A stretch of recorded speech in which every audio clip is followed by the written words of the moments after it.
Greetings, fellow grade 10s. It is Mr. Shajao here.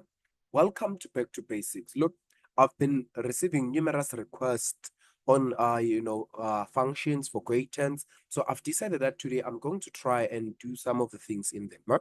Now let's look at this one. So what you are having here, this is your hyperbola, and also the other one, I think this is going to be your exponential function, right? Now let's try and see in terms of how do we then, go about whenever we are given these types of questions. Let's start here. Now, so they are saying here, for an example, look at 3.2. They want us to sketch the graph of h of x where ax squared plus q. Now, I want you to listen to this. Firstly, by merely just looking at firstly, can you see that the value of your a cannot be equal to 0 and your value of your a is greater than 0, right? So then from the parabola perspective, right, whenever your value of your a is greater than 0, which means this, it is going to be a smiling face graph, right?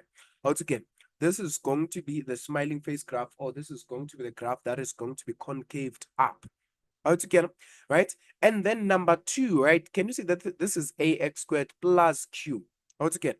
So which means then now here, this particular graph is going to have what? 2x intercepts, right? It is going to have 2x intercept. They are saying now your q, it is less than 0, right? Now they also said the range, it is where your x is going to be same as what? It's where you are having -4 and also to positive infinity, which means now probably the turning point here, or rather, yes, the turning point of this particular graph, it is going to be -4. Once again, this is going to be -4 and also 0, right?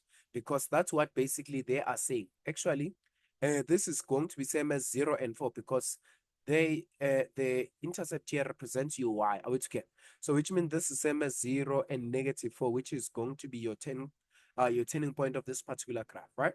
So if let's say I want to draw this graph, right? If I want to draw this graph, now this is what I am going to consider firstly, right?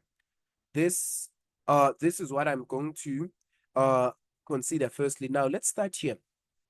Now, number 1, what is that you're having here? They are saying this is ax squared, right? Where your value of your a is greater than 0, and then they are saying your q is less than 0, right? Now, and they say one root has a positive is positive and one root is negative, which means now in the values of x here, your x-intercept, you're going to have one positive x-intercept and you're also going to have one negative x-intercept, right?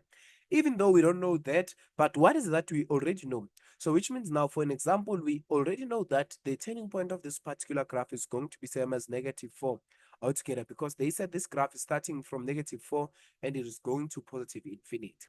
Altogether, they said it consists of one negative root and also one positive root, and they said the gradient, it is greater than 0, right? So which means if I had to plot this particular graph, right, this graph was going to look something like this.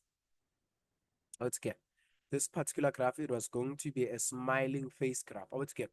And it is important to note that here nothing we're given nothing here in terms of your x-intercept, right? They just gave us that we are having the negative value here and you're having your positive value, but in terms of them specifying in terms of what are those values, nothing were we given in there altogether. So basically now that's how you are going to draw this particular graph. I'm hoping that this one you are definitely getting it, right? Now let's look at then the next question, right? Now the next question is, now in there you are given that you're having g of x, which is equals to 3 multiplied by 2 to the power of x minus 12, right? So this graph is same as g of x is equals to 3 multiplied by 2 x minus 12. Remember, and this is your exponential graph. This is your exponential graph. Now, what is it then that you're going to do in your exponential graph, right? Now, the first thing here, we know that here, this represents your asymptote, right? These represent your asymptote. And to be precise, this basically represent your what? This represents your y asymptote. Once again, and your x asymptote, you are going to find it here in there, right? So which means if there is no x here, which means this is same as plus 0, if I'm not mistaken, right? So now let's look at 3.1.1. Luckily, the first question here, they want us to write down the equation of your what? Of your asymptote of g. right? So which means now the equation of your asymptote of G is when y is equals to negative 12, right? Because I've just already indicated to you that your asymptote, it is always going to be what you are given in there. Now, so number two, they want us to find out what is going to be the y-intercept of the graph. What is going to be the y-intercept of the graph, right? Now, remember, we are saying for y-intercept, we always what? We always let x be equals to 0, isn't it, right? So which means this is same as y is equals to 3 multiplied by 2 to the power of what? This is 0 minus 12, isn't it so, right? So which means then your value of your y, then when you multiply here, what is that you're going to do? Can you see that now 2 to the power of 0, this is actually same as 1, right? So this is same as 3 multiplied by 1, which is same as 3 minus 12. This is going to give you 9, right? Negative 9. All together. So this is going to be negative 9. And if you know that your algebra is not that good, just ensure that you plug this in your calculator so that you also, avoid making mistakes in here. Okay. Hopefully this one makes sense. Now let's continue swiftly along. Now they want us to find out what is going to be the x-intercept now, right? And we are saying for x-intercept, you do what? You let y be equals to 0. So what does this mean? So which means this is same as 0 is equals to, this is same as 0 is equals to 3 multiplied by 2 to the power of 0 subtract 12. Isn't it so, right? This is subtract 12. How it's get up? Not necessarily that. Why am I putting the 0 in there? This is same as 3 multiplied by 2 to the power of x subtract 12. Yes, this is correct. Apologies for that. Now, what is that you're going to do now from here? Then the y is 0. So which means you can then transpose the y to be this other side, which means this is same as 12 is equals to 3 multiplied by 2 to the power of x. And now that we are here, you are going to start by dividing by 3 both sides so that these 3 and this 3 can be cancelled, right? So which means now when you say 12 divided by 3, what is that you're getting? This is 4 is equals to 2 to the power of x. Isn't it so, right? And what is 2 to the power of x? This is same as 2 to the power of 2 is equals to 2 to the power of x. And then now what is going to be this one? X is going to be same as your 2. What you get? So which means now your x-intercept in this particular equation is going to be same as what? It is going to be same as 2, right? Are we all fine, right? So basically now that's what you are going to have in there, right? I'm hoping that all of this is making sense now, right? Now let's look at 3.3.4. Now they want us to sketch the graph of G. Now they want us to clearly indicate your asymptote and also your intercepts in this graph, right? Now, let's just make up our space here. Right, already now, one thing that we've already picked up in here, we already know what is our x-intercept. We've already calculated our y-intercept, right? And now what is important also to note, in here, remember this graph, this is same as this graph here that you're given here. This is y is equals to a b x plus what? This is plus q. Let's get. And when your value of your a, it is greater than 0, when the value of your a is greater than 0, are we together?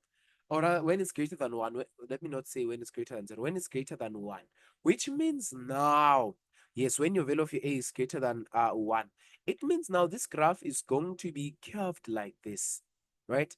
This graph of ours is always going to be curved like this. Altogether. However, if now, for an example, the value of your a was in between, let's say the value of your a was in between -1 and also 1. Now, this particular graph was going to be curved like this. Okay, which means here the a that I'm referring to, it's the a that you're having in here, right? So which means now when I plot my graph, for an example, let's now start and see in terms of what is it then that we are going to have in here, right? So now, do we have the intercept? Let's start with our intercept. Now, they said the x, remember this is your y-intercept, this is going to be your x-intercept, right? Now, they said, firstly, your x-intercept, remember we said this was 2, I think if I'm not mistaken, this was 2, right? This was 2, if I'm not mistaken, this was 2 and 0, right? This was 2 and 0. And then let me just write my asymptote here. My asymptote here, it has always been 12, right? The asymptote here, it was -12 rather. It's the one that we got in the beginning, right? And then now the y-intercept here, you are given by -9, which means we can say our -9 is probably going to be here, right? And then now this is -9. And if let's say we want to draw the sketch, which means this particular graph now, as I've previously indicated, it's going to be now concave like this. Hopefully you can see, look at me, right? So this is 0.2. This is point -9, right? And remember that this graph, it must not touch your asymptotes. Now it's get it must never touch your asymptote altogether, which means it's just only going to approach but not necessarily touch. Okay, fine. So that's what basically you are required whenever you are given these types of questions. Altogether, I'm hoping that these ones at least make sense. Thank you very much for listening.